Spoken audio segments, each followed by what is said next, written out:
पत्नी की आत्मा कह रही है, मुझे जाने दो। अगर पत्नी है तो दुनिया में सब कुछ है। राजा की तरह जीने और आज दुनिया में अपना सर ऊंचा रखने के लिए अपनी पत्नी का शुक्रिया कीजिए। आपकी सुविधा असुविधा आपके बिना कारण के क्रोध को संभालती है। तुम्हारे सुख से सुखी होती है और तुम्हारे दुख से दुखी। आप रविवार को देर से बिस्तर पर रहते हैं, लेकिन उसका कोई रविवार या त्योहार नहीं होता। चाय लाओ, पानी लाओ, खाना लाओ, ये ऐसा है और वो वैसा है, कब अकल आएगी तुम्हें, ऐसे ताने मारते हो। उसके पास बुद्धि है और केवल उसी के कारण तो आप जीवित हो, वरना दुनिया में आपको कोई भी नहीं पूछेगा। अब जरा इस स्थिति को सिर्फ कल्पना करें।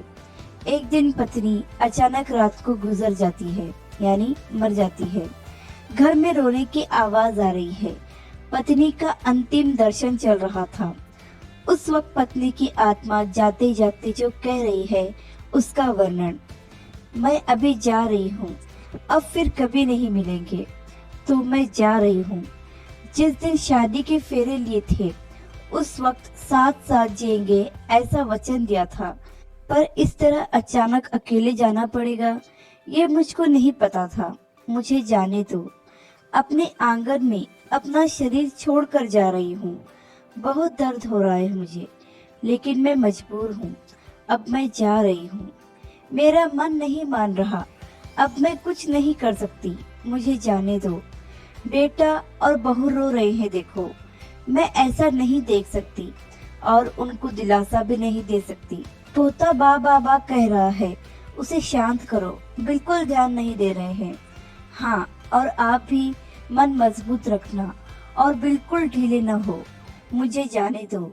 अभी बेटी ससुराल से आएगी और मेरा मृत शरीर देखकर बहुत रोएगी, तब उसे संभालना और शांत करना।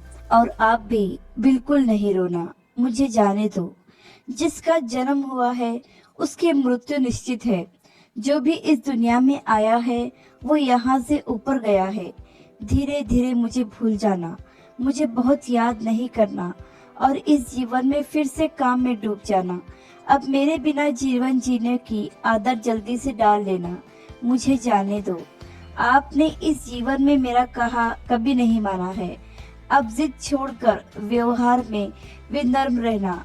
आपको अकेला छोड़कर जाते मुझे बहुत चिंता हो रही है, लेकिन मैं मजबूर हूँ, मुझे जाने दो। आपको बीपी और डायबिटीज है, गलती से भी मीठा नहीं खाना, अन्यथा परेशानी होगी। सुबह उठते ही दवा लेना न भूलना। चाय अगर आपको देर से मिलती है तो बहू पर गुस्सा न करना। अब मैं नहीं हूँ यह समझकर जीना सीख लेना, मुझे जाने दो। बेटा और बहू कुछ बोले तो चुपचाप सुन लेना, कभी गुस्सा नहीं करना, हमेशा मुस्कुराते रहना, कभी उदास नहीं होना, मुझे जाने दो। अपने बेटे के साथ खेलना, अपने दोस्तों के साथ समय बिताना। अब थोड़ा धार्मिक जीवन जिए ताकि जीवन को संयमित किया जा सके। अगर मेरी याद आए चुपचाप रो लेना, लेकिन कभी कमजोर नहीं होना, मुझे जाने दो। मेरा रुमाल कहाँ है, मेरी चाबी कहाँ है। अब ऐसे चिल्लाना नहीं, सब कुछ ध्यान से रखना और याद रखने की आदत डाल लेना। सुबह और शाम नियमित रूप से दवा ले लेना। अगर बहू भूल जाए तो सामने से याद कर लेना। जो भी खाने को मिले प्यार से खा लेना और गुस्सा नहीं करना। मेरी अनुपस्थिति खलेगी पर कमजोर नहीं होना, मुझे जाने दो। बुढ़ापे की छड़ी भूलना नहीं और धीरे धीरे से चलना। यदि बीमार हो गए और बिस्तर में लेट गए तो किसी को भी सेवा करना पसंद नहीं आएगा, मुझे जाने दो। शाम को बिस्तर पर जाने से पहले 1 लोटा पानी मांग लेना। प्यास लगे तभी पानी पी लेना। अगर आपको रात को उठना पड़े तो अंधेरे में कुछ लगे नहीं, उसका ध्यान रखना, मुझे जाने दो। शादी के बाद हम बहुत प्यार से रहे। परमेश्वर ने 2 फूल जैसे बच्चे दिए। अब उस फूलों की सुगंध मुझे नहीं मिलेगी, मुझे जाने दो। उठो, सुबह हो गई, अब ऐसा कोई नहीं कहेगा। अब अपने आप उठने की आदत डाल देना, किसी की प्रतीक्षा नहीं करना। और हाँ, एक बात तुमसे छुपाई है, मुझे माफ कर देना।